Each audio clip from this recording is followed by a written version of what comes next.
Jonathan Rosenblum has written a book called Beyond 15, Immigrant Workers, Faith Activists and Revival of the Labor Movement. Jonathan is a friend, and a lot of what happened here in Toronto is inspired by what happened in Seattle. So it's a real pleasure tonight to have Jonathan with us. So without further ado, here's Jonathan. Great. Thank you. And I'll start standing up, but I may need to sit down in the middle. Thank you very much for bringing me up to Toronto from Seattle, where it's 25 degrees cooler. That's Fahrenheit, not Celsius. Don't worry. And thank you to the Toronto Airport Workers Council, the Worker Action Center, the Labor Committee, for helping to facilitate this discussion here tonight. Congratulations to the Unite Here members, especially from York University, for your courageous strike, which has really inspired us in Seattle and I know elsewhere around the world. What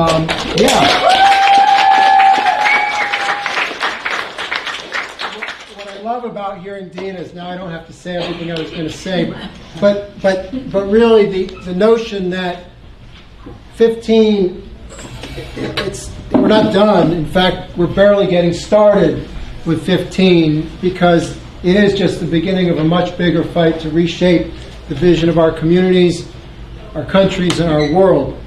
It's got to be. I'm going to talk a little bit about social movement unionism, but I feel like in some ways what I have to say is probably less impactful than actually what you're doing here, because that seems to bear a lot of the hallmarks of what I'm going to describe. But I'll go through it anyway. But I think you're actually doing a lot of the work that I described we need to do in my book, Beyond $15, in order to rebuild the labor movement in this country. So give yourselves a hand for the work you're doing. When I got here last night, I realized it's a busy week in Toronto. There's a lot going on. I looked at the schedule of events, actually, and I found out that did you notice, I'm not the only U.S. political activist on book tour here this week. Did you know? Hillary Clinton is coming to town on Thursday. Should I go to the Workers' Action Center meeting or the Hillary Clinton talk? She's speaking Thursday night. That room is, I think, air conditioned. We can rest assured. And her book is called What Happened. People know about that, right? What happened? I don't think there's a question mark at the end of the title. I mean, come on, let's be serious. What happened? Goodness, we all know what happened. You promoted a neoliberal agenda. You cozied up to Wall Street. You refused to support a $15 minimum wage. You scoffed at universal health care, said it would never happen. You wrote off whole sections of the working class, and then you got beaten by the most unqualified, unpopular candidate in U.S. presidential election history. And we all lived unhappily ever after the end. That's what happened, sisters and brothers. Come on, you don't need a book to tell that. Just a couple of tweets would do. But no, Clinton has decided to issue the book, and you can pay up to $1,000 to see her Thursday night. And, isn't that just like a boss cashing in on her disaster, our misery? Under capitalism, if you're in the political establishment, your core principles are for sale to the highest bidder, and you can monetize anything, even your colossal blunders. So I won't be there Thursday night. I'll be with sisters and brothers at the WAC meeting. I wrote the book Beyond $15, Immigrant Workers, Faith Activists, and the Revival of the Labor Movement, because I also wanted to talk about what happened, but I also wanted to spark a conversation about what's happening now and what we're going to make happen in the coming years together, which is to build a new, visionary, bold, militant labor movement in my country, your country, and throughout the world. So I'll talk a bit first about the first successful $15 campaign and its lessons, but this should be a dialogue. I don't want to just speak, I want to learn from you, because your experiences are valuable and important. as we build this new movement together. A little bit about me. I've been a union and community organizer for the last 34 years after starting out as a rank-and-file worker in the newspaper industry back in the late 70s and 80s. It's 1970s and 80s. I became a full-time union organizer first in Louisiana, then New England, traveling around the country for the Service Employees Union, organizing healthcare workers before finally settling in Seattle in 1991 and engaged with Jobs with Justice and the Labor Council and other coalitions over the years. In 2011, I was asked by my union at the time, SEIU, to lead a bold experiment to organize 4,000 low-wage workers at SeaTac Airport, which is outside of Seattle. It turned into a history-making struggle, the first successful ballot initiative to win a $15 minimum wage for workers. And as you know, SeaTac inspired a movement that has since spread throughout the country, throughout the continent, and around the world. And it inspired me to write the book Beyond $15, not simply to tell history about what happened, but to lift up the lessons of SeaTac with the hope of informing our work today and beyond. Now, because of the SeaTac fight, and because fast food and retail workers and other workers all over have raised the banner of 15, there's a lot of familiarity with the number 15. And by the way, 14 was not off. I think there was the exchange rate came out about the same.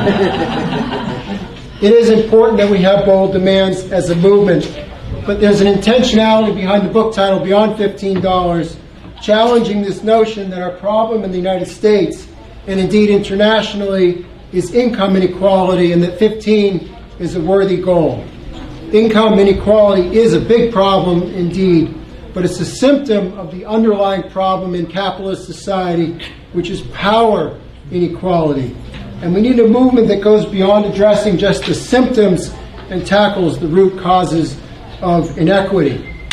Just to give you a sense of the scope of the problem that we face in the States, if we could somehow win an immediate $15 minimum wage in the U.S., maybe by conning Congress that it would cut health care or something, I don't know. But if we could win an immediate $15 minimum wage in the U.S., it would redistribute about $1.45 trillion U.S. dollars to low-wage workers, which is a lot of money, right? We don't have that money, right? That would be a lot of money. But it would represent only a small fraction of the $6.6 trillion in growth, in wealth, of the richest Americans in just the period 2009 to 2011, after the official end of the Great Recession. And I recognize, too, that you, our northern cousins, have the same problems, with 86 families in this country controlling more wealth than 11.4 million Canadians combined. And so this is not just a U.S. problem that we have. As welcome as the fight is against income inequality, as much as it engages and inspires people to take civic action, as Dina has pointed out, it's an inadequate vision for those of us invested in building a just society. It's treating a fever with aspirin, temporarily knocking down the illness without going after the underlying disease. So we have to ask the simple but vital question of why we have such inequity, to get to the root cause of our economic ills, and to come up with the right prescription. I want to get back to this question of power and labor's vision, but first a bit about SeaTac and the vital lessons that it holds for all of us, because I think it goes to the intersectionality that Dina spoke so eloquently about. People outside of SeaTac are often surprised to learn that we wouldn't have won $15 there and spawned this movement if unions hadn't first taken on a fight that had absolutely nothing to do with money. In 2011, SeaTac Airport, as with other airports around the country, had become a center of poverty wage work. Airlines, rental car companies, and other businesses had contracted out jobs by the thousands, just like they do here. Baggage handlers, cabin cleaners, aircraft fuelers, wheelchair attendants, rental car assistants, shuttle drivers, and so on. These jobs had no security, no benefits, no regular hours, and minimum pay. Often the only people who take these were recent U.S. immigrants. In SeaTac, the single largest group of these low-wage workers, about 20% of the workforce, were Somali immigrants, Muslims. But we were having trouble in 2011 convincing the Somali workers that they should join the organizing effort. Some of them had had previous run-ins with unions, experiences where they didn't feel the union was responsive to their needs or took them for granted. Now, a number of these workers worked at Hertz Rent-A-Car, where they were members of the Teamsters Union, one of the few unions left at the airport. One Friday afternoon in September 2011, Hertz management suddenly decided to ban prayer breaks. As you know, praying 5 times a day is obligatory for Muslims. It's one of the 5 core tenets or pillars of Islam. For years, Hertz had allowed workers to take brief prayer breaks, just like workers could take bathroom breaks or smoke breaks. But on that day in September, a manager stood with arms extended to block workers trying to get into the prayer room, declaring, "If you guys pray, you go home." As the workers squeezed by him and began to pray, Hertz managers mocked them, laughing and clapping their hands. The Muslim workers were immediately suspended. All through that weekend, like clockwork, Hertz managers warned and then suspended workers at each successive prayer time until by Monday morning the suspension stood at 34 people. Now, the Teamsters Union leadership recognized this was a sensitive issue because even though the Muslim union members had won the right to take these breaks, they were acutely aware of the Islamophobic backlash they'd invite by taking this on in a big public way. They could have quietly filed a grievance and left it at that, but they didn't. Instead, the union leaders did, in hindsight, what in hindsight was extraordinary, principled, and it changed the trajectory of our campaign. The union reached out to Muslim, Christian, and Jewish faith leaders to organize a public prayer vigil at the Hertz ticket counter. Tracy Thompson, the Teamsters union leader, went on national TV with her shop steward and announced the union was filing unfair labor practice charges and a lawsuit. She cast the fight as not just about the right to pray, but about defending Teamster rights under the union contract. That this fight was not just about religious freedom, it was about the integrity of collective bargaining, the test of our class solidarity. The Hertz story went national with wire service and TV coverage, and you can imagine, I think you can probably imagine, knowing the U.S., the backlash. Messages critical of the unions came in from all corners, not just Teamster members, but others. Hundreds of messages poured in from around the country, many spewing hatred toward the union and our Muslim brothers and sisters. But the union held firm. Now, for many Somalis, both workers and those in the community, seeing the multi-faith and union support at Hertz, and then hearing about the union's commitment to fight, was transformational. They gained confidence in the airport campaign. They began to get involved. Imams opened up the mosques in the area to union meetings, joined workers in delegations to airport management, and began using their Friday sermons to encourage people to get involved. As this large group of African workers mobilized, other workers as well, immigrants and non-immigrants who had been holding back, began to engage. And over the next 2 years, workers, faith leaders, and community allies organized, demonstrated inside and outside the airport, marched on airport bosses to demand safety equipment, fair wages, and respect on the job. They formed unions, they collected signatures to put our initiative on the ballot, and they prevailed in an epic fight against the airlines, the Chamber of Commerce, the hotel industry, and other airport businesses. Now, in the course of the 2013 election campaign, we registered more than 900 new voters in the city of SeaTac, which is a small community of just 11,000 registered voters to begin with. Most of these 900 were new citizens. Most of them were actually East African. We won the SeaTac initiative by 77 votes. So you don't have to be a math genius to recognize that the seeds of that historic $15 victory were sown in a union stand that had nothing to do with dollars. This is an important lesson, sisters and brothers. The union reached beyond a practical safe choice and made a public stand because it understood that its fate was tied up with the Muslim community's fate.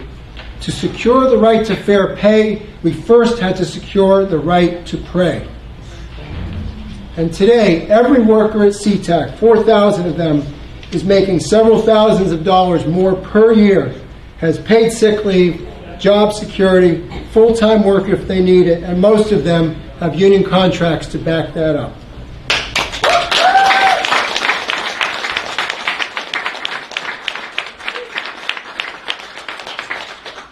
Thank you. I think the lesson for many of us is that we can't always foresee the kind of change we create when we step out, when we take risks, when we do the right thing because it's the right thing, not because it's the expedient thing. But when we do take risks, when we stand up for the rights of farm workers, for fast food workers, for workers in southern U.S. auto plants, for day laborers who lack documentation in my country, when we stand in solidarity with water protectors, amazing things can happen. So how does this inform the question of what sort of a labor movement we must build? We have to start by recognizing explicitly that our fight is a fight about power. And it's not just about the things we want more of, whether it's 15 or sick leave or whatever. It's about who has the power to make those distributional decisions in the first place. Political scientist Michael Parenti a number of years ago noted that one of the most important aspects of power is not to prevail in a struggle, but to predetermine the agenda of struggle, to determine whether certain questions ever reach the competition stage. And I would say that's an important lesson for us to bear as we move forward in this fight here in Ontario. There are many people in the U.S. union movement, along with plenty of pundits on the left in my country, and doubtless in yours, who are positively allergic to this question of class struggle and power. They argue that the changing nature of work in the 21st century has rendered irrelevant the notion of a struggle between workers and bosses. There's an SEIU leader from Seattle, you may have heard of David Rolfe, who has famously said, quote, "Wouldn't it be something if people thought unions weren't about creating problems, but they were actually about working with management to solve problems?" He says, "Where is it written that the thing we need to do the most is have fights?" Sisters and brothers, this is an appalling mindset, and it's not just him. There are others too. It's true that even with shifts from large industrial sites to dispersed workplaces in our economy today, from 7 to 3 work to on-demand scheduling, from direct employment to franchising and contracting out schemes, the unchanging truth is that it's our brain and muscle that creates all wealth and value in this economy, and our power lies in coming together collectively to exercise our power.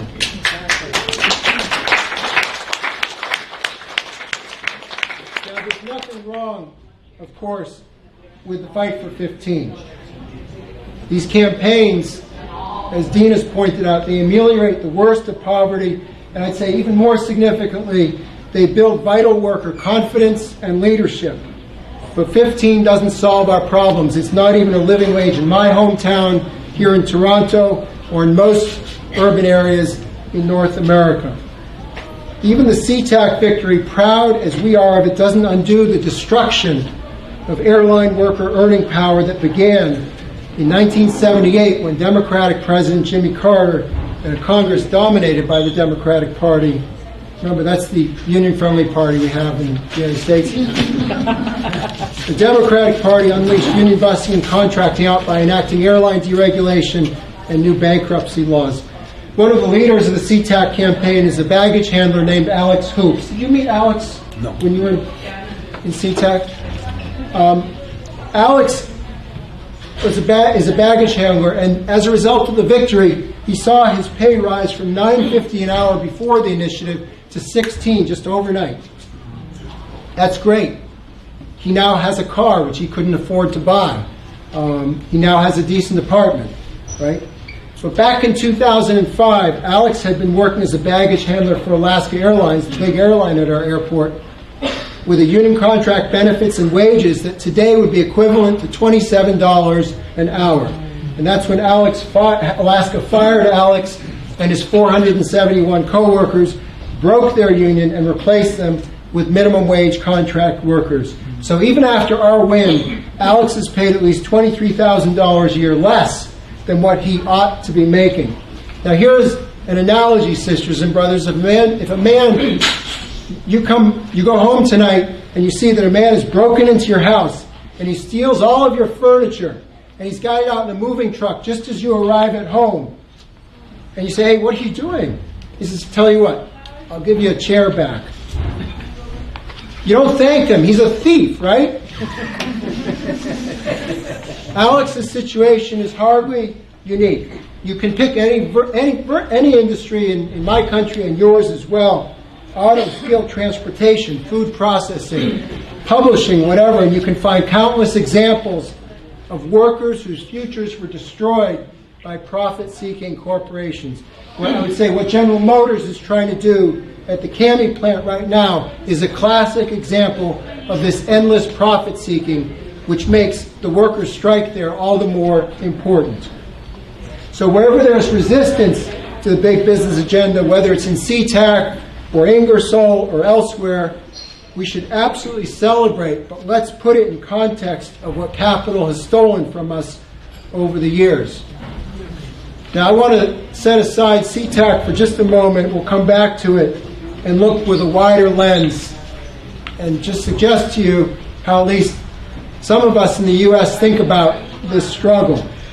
Think about the last 100 years of our labor history as one big bargaining table with us on one side and big business on the other. In my country, nearly a century ago, workers like ourselves organized, built power, exercised it in the core of the economy through strikes, sit-downs, mass marches, and other militant actions. Auto, steel, electrical industries, and others. Big business and their political allies, recognizing the growing worker power, made concessions to the working class to blunt militant action and head off demands for even more radical change. Legalization of unions under new federal laws, the National Labor Relations Act, which notably excluded agricultural workers, i.e. immigrant workers, domestic workers, women workers, and hospital workers, also women workers, excluded. But many industrial workers won legal rights. Dues checkoff, collective bargaining, union security, and laws that mediated conflict between labor and management. Minimum wage and prevailing wage laws in construction. Social security laws, health and safety protections, and so on. Now, the gains our U.S. predecessors made beginning in the 1930s did not come out of the benevolence or enlightenment of the business or political establishment. People agree? Right? It came about, and it didn't come about because the President FDR loved workers. It came about because they were concessions by big business and their political allies to the power of mass, sustained worker collective action. And we need to recognize that what's going on in the United States today, which are your problems too, by the way, are much deeper than Trump in the White House, or a hostile Congress, or state legislatures that are systematically stripping away worker rights. These are manifestations of a much more profound phenomenon spanning Democratic and Republican administrations, which is that in the last few decades, big business has begun to withdraw the concessions that they made to us beginning in the 1930s. They have determined that we are losing power as workers, and therefore they no longer need to abide by these past agreements. The same thing is happening in Canada too, of course, because we're all part of this global economy. Perhaps at a more genteel pace, because you're more genteel, except on the hockey rink, but it is happening. Sisters and brothers, you'd be forgiven for looking at the political train wreck down south and thinking, thank goodness we don't have that. Now, you had Rob Ford, but he's nothing like Trump. I want to remind you that it was just a couple of years ago that many of us watched this blustering bigot declare his candidacy for president and thought, what a freak show. That will never happen. So here we are, though. In the United States, U.S. density has plummeted from a high of 33% in the 1950s to barely 10% today. In the private sector, it's 6.5%. In Canada, you're also down, though not as precipitously. And employers and politicians are in full-scale attack mode. Now, the hard truth is that the union movement in my country, as it currently exists, is not capable of turning things around based on how it's responding. And it's not just because of Trump. I see four main reasons. First, unions are caught in a vicious cycle of ebbing numerical strength, translating into diminished political and economic clout. Second, most unions are constrained internally by limited vision and outmoded structures focused on fighting defensive fights alone. Many union members, in turn, come to see their organization as an insurance policy against misfortune, not a vehicle for achieving hopes and dreams. Third, most unions operate today with a worker representation and collective bargaining model that, while working for many workers, fails to meet the needs and interests of a large and growing proportion of today's workforce. And fourth, too many unions have become bureaucratized, failing to tap the full potential and wisdom of our members. All this adds up to a profound existential crisis for working people in my country. I see responses from union leaders and activists falling into three general categories. In the first category, we have people who are absolutely paralyzed by this landscape. They have no plan. They stay busy negotiating contracts for their existing members, processing the grievances the way they've always done it, endorsing the same politicians, hoping that somehow we can skate our way through for the next 4 years. That ain't happening. In the second category, we find people who recognize the need to act, but they're looking for shortcuts. They propose clever policy fixes, invest heavily in people who they hope will be their political saviors, try to cut top-down deals with business. There are some good policy ideas out there, but most of them are about managing the decline in working standards, not challenging the underlying premise of profit before all else.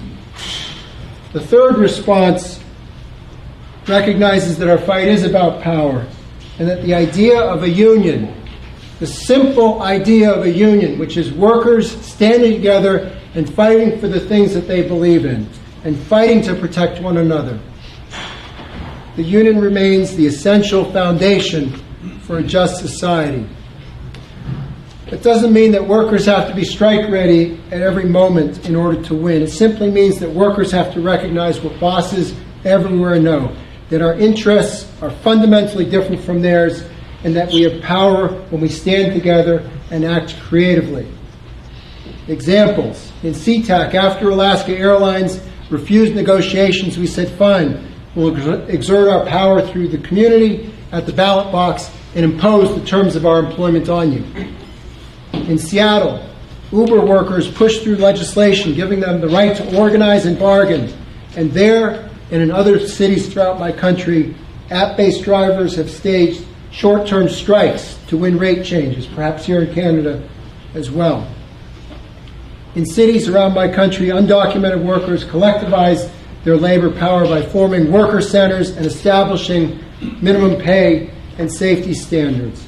In North Carolina and beyond, the Moral Mondays movement, fusing direct action, civil disobedience, with a spiritually based call for justice, is inspiring a new generation of activists in and outside of churches. Just this past weekend, hundreds of professional athletes, along with countless fans, took collective action and delivered a stunning rebuke to Trump's latest racist outrage. That wasn't planned out in some union conference center over months of time. It was the instinct of workers saying, we need to act and we will. Now, it's going to be extremely difficult to build this new labor movement, especially inside of existing union institutions. Desperate times can be killing fields for risk-taking, and yet creativity, risk-taking, and disruption on a broad basis are precisely what we need. In Beyond $15, I describe what a renewed labor movement, a social movement union should look like. And I use three metaphors to describe its essential qualities: aim higher, reach wider, and build deeper. And the short version is just do what you're already doing up here, it sounds like. Really.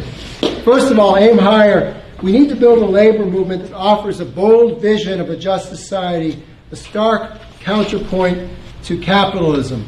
Beyond 15, I go through to show how corporate and political elites of both major political parties deliberately destroyed tens of thousands of good airport jobs so they could maximize profits. And you could look, as I said, in any industry and see the same thing. The growing divide in our country today, and your country as well, is not an accident or misfortune. It's not a product of global trade or the advance of technology or inadequate training or some fault of the workers, but rather it's a deliberate design of the 1%.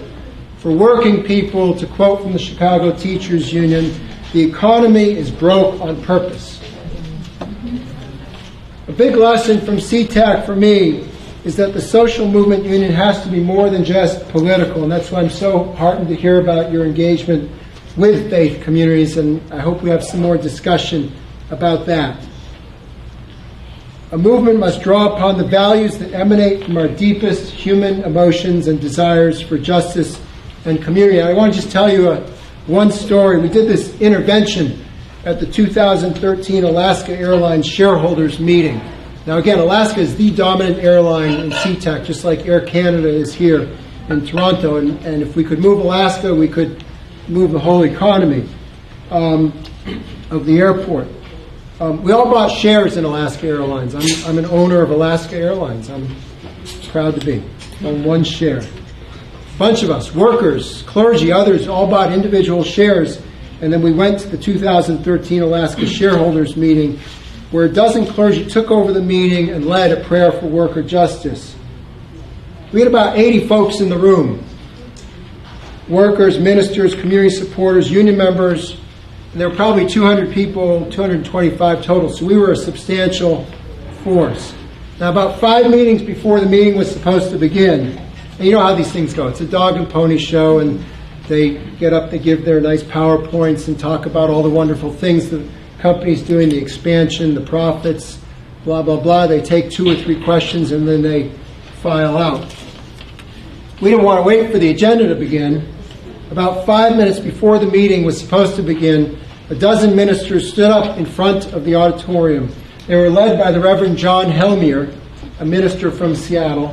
He's about 6'7", so he commanded attention. And he said, "I've been asked by some of the shareholders to open with a prayer." This was 100% true. We did ask. The ministers were so deft about this that some of the executives thought this was part of the program. One of my colleagues was in the aisle shuffling some papers, and an executive from Alaska turned to him and said, "Shh, they're doing the prayer now." So Reverend Helmier began, and he said, "God of mercy, God of justice, God who transforms our hearts." Now the crowd was really drawn in. And he said, "God, we ask that you give our leaders the wisdom to do right by the workers, to do right by the community. Guard us from the gravity of greed. Save us from the snares of selfishness. And help us to live your eternal truth that we belong to you and to one another." The ministers returned to their seats, and the corporate executives sat stunned, perhaps still not quite comprehending how their meeting, their annual showcase of the company's success and finesse and power, had been hijacked and in the most unexpected of ways. The prayer indeed set the tone for the meeting. In issuing their prayer, the clergy were connecting material demands to spiritual values, shifting the debate from dollars and cents to human rights. And their act of sheer chutzpah embolden the workers and the rest of us. Over the course of the next hour, workers and allies interrupted the executives with demands, chants, a spiritual song for airport worker justice, and so on. And I left the meeting with two thoughts. And if your kids don't want to hear another swear word, you might want to box your ears here. Since I'm an organizer, my first thought was, boy, did we fuck up that meeting or what? And the second thought I had, since I am a person of faith, was, wow, that was a profoundly spiritual experience. To go into the home of corporate executives, into Pharaoh's inner sanctum, to disrupt, to challenge their moral bearings in the way that we did, to make this powerful assertion that we're standing up not just for better pay, but for the right of people to live in dignity. It was a transformative experience for all of us. Indeed, in numerous marches and meetings at the airport, we saw workers gain confidence when they marched with clergy, not because the clergy were protecting them, but because the clergy's presence reframed the campaign around justice, not just material things. So we have to aim higher and have fun as we do it too. The second element of the social movement union is that we must reach wider. We have to reject the historical definition of the labor movement as comprising only workers who are members of unions, and instead embrace the full spectrum of the working class and working class organizations. Now, today, women's rights groups, housing advocates, worker centers, immigrant rights groups, parents standing up for public education, those fighting police brutality, healthcare advocacy groups, faith institutions, all of these and more, along with workplace unions, are organized expressions of the interests of working people. They are essential building blocks of a powerful new labor movement. Workplace unions need to embrace these groups as unions in the community, part of, not allies to, but part of the core of a new labor movement. In CTAC, we were our strongest when we engaged our faith and community friends as co-creators and strategists in our work, not just as allies to be invited in after the strategy had been set. And the fight over the right to pray taught us that very clearly. So we have to reach wider. Third element, the social movement union must build deeper by cultivating the ideas and leadership of workers. It must embrace the principle and practice of authentic worker engagement and leadership. In most unions today, this is far too rare, and I have to say it was really heartening to hear your report and how you went back and you go back and engage the base in thinking through things, and it gives you better wisdom knowing how people feel. But in my country today, I would say professional union organizers like myself are trained to regard workers as people to be influenced, to be persuaded, to be moved into action, instruments to be activated. Most of what passes for worker involvement today just touches the surface of tapping true worker intelligence and leadership. Now at CTAC, the truth is we were very far from perfect in this regard, but when we honored the central role of workers as co-authors of their economic and social liberation, when we engaged their ideas, we built a more powerful campaign. I described in the book how one cabin cleaner, an elderly man by the name of Samatar Abdullahi, confronted me at one point to say that in his view, he was glad that we were doing all the protests and demonstrations, but he said, you have no coherent strategy. It was time, he said, at that point we hadn't formed unions. He said, we got to form unions in the workplace and demand recognition. Now at that point, staff, lawyers, organizers, everybody in the SEIU headquarters back in Washington, D.C. were skeptical. They said workers were not ready to take this step, and there were legal minefields ahead if we did that, and it was problematic, and now might not be the time, and yada, yada, yada. But we took Samatar's advice, and it turned out to be exactly the right strategy. Now, one of the key lessons from CTAC for me is that as daunting as our movement building challenge is, and it is daunting today, there's no question about it, the elements of this new social movement union are everywhere around us. They're here in Ontario, thank goodness. They're also here in other places, Seattle, St. Louis, Standing Rock, NFL stadiums around the country last weekend. Our job is to learn from these struggles, to replicate the successes, to support one another, to learn from one another, and to unite in ever more ambitious efforts as we build a labor movement of the 99%. Now, by nature, these efforts are going to claim new strategies. They're going to disrupt norms and conventions. They're going to make it uncomfortable, not just for the politicians and corporate executives we take on, but also for the allies within the movement who are accustomed to doing things a certain way and think we can't or mustn't do too much to disrupt our own habits, that we have to be careful. Careful for me is a four-letter word. It really is. We have to be careful or we might somehow jeopardize whatever we have left. Some of this experimentation is going to take place within existing unions where there is the capacity and the resources to take risks. But more of it will take place outside of traditional unions like the Workers' Action Center, right? In immigrant rights movements, Black Lives Matter, environmental justice campaigns, workers organizing in the informal and gig economies, the Moral Mondays movement, and so on. Now, before I wrap up, I want to talk a little bit about what disrupting norms and conventions means for us in the political arena in the United States. There are plenty of discussions today in the U.S. about how to reform the National Democratic Party, which is regarded by many people as the political savior, or at least the not-so-bad party for working people. I think we have to be honest and acknowledge the facts are clear. And it's not just recently, it's not just the last year or two. Decades of experience shows us that trying to reform the Democratic Party is a fool's errand. You can apply. And you can also, if you disagree, let's have the discussion. But I believe we have to build working-class political organizations that are independent of the Democrats and Republicans in the U.S. and instead accountable to the 99%. More and more people are coming to recognize in my community and my country that the Democratic Party, while truly supportive on many of our issues, will never be the vehicle for achieving the hopes and dreams of working people. And this is not new. Just to trace back a bit, in 1976, unions backed Jimmy Carter for president, expecting to win labor laws that would make organizing easier. We wanted that Canadian card check thing. Instead, Carter and an overwhelmingly Democratic Congress handed corporate America the tools to dismantle worker power. Trucking, railroad, airline deregulation, along with new bankruptcy laws that authorized businesses to break union contracts and eliminate pensions.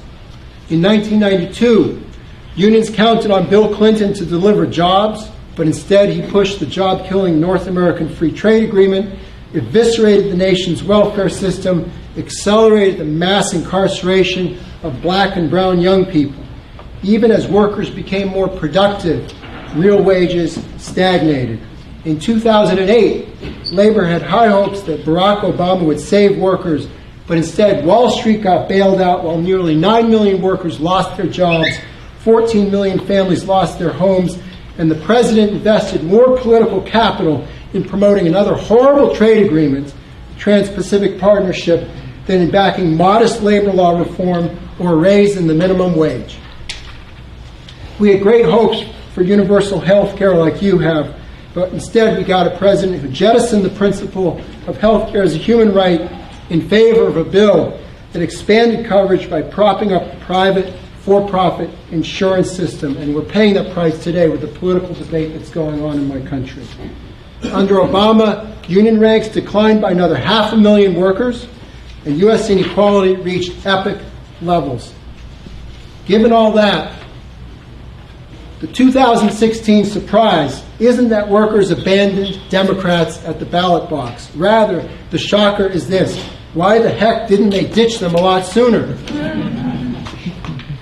For the last several decades, we've had labor leaders who counseled union members to make pragmatic political choices, warning that the alternative to mediocre candidates was a lot worse.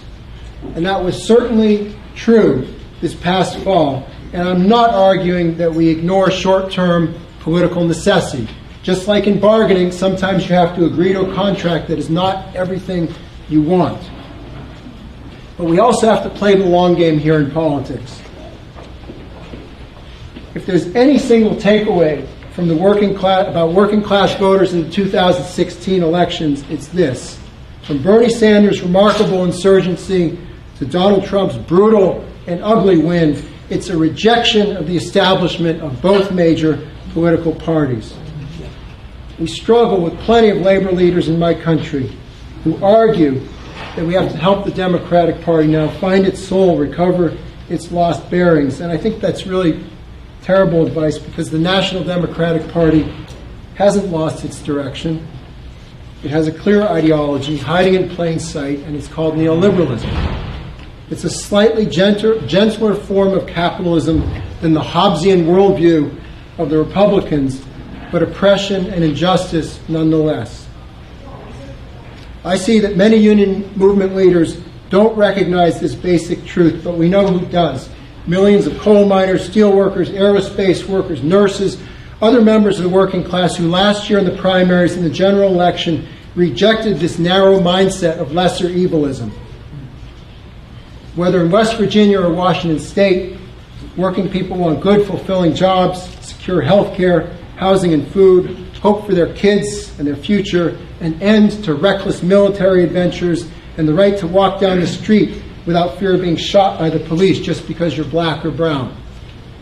We need political parties that put people before profits, that recognize that health care, housing, and education are human rights, that no one is illegal, and that black lives matter. So while in the short term we have to engage in the political reality that we have, we also must support working class candidates and political organizations that are organizing and fighting to build new political power, like the Democratic Socialists of America, like Socialist Alternative. In my hometown, the People's Party, which is an independent party that ran a mayoral candidate this year. These and other political groups are advancing not just progressive ideas that are a little bit better, but a different kind of politics where candidates are held accountable by a working class base. In politics, as in workplace and community fights, we have to step outside of our comfort zones, break conventions and laws, confront corporate power, and imagine a dramatically better world, just like the Teamsters did at Hertz, just as Reverend Helmier did inside the Alaska Airlines shareholders meeting. We know that while success is not certain, not trying or just sticking with old habits will surely guarantee failure. And that's why I salute your struggles for 15 and fairness, and more, and more, and a lot more. Your picket lines, your advocacy in the halls of Parliament, your mobilization in the streets, your willingness to break convention and laws. It's inspiring to us, thousands of miles away, to hear about these struggles. So let's celebrate our wins together, even as we recognize that 15 is not nearly enough.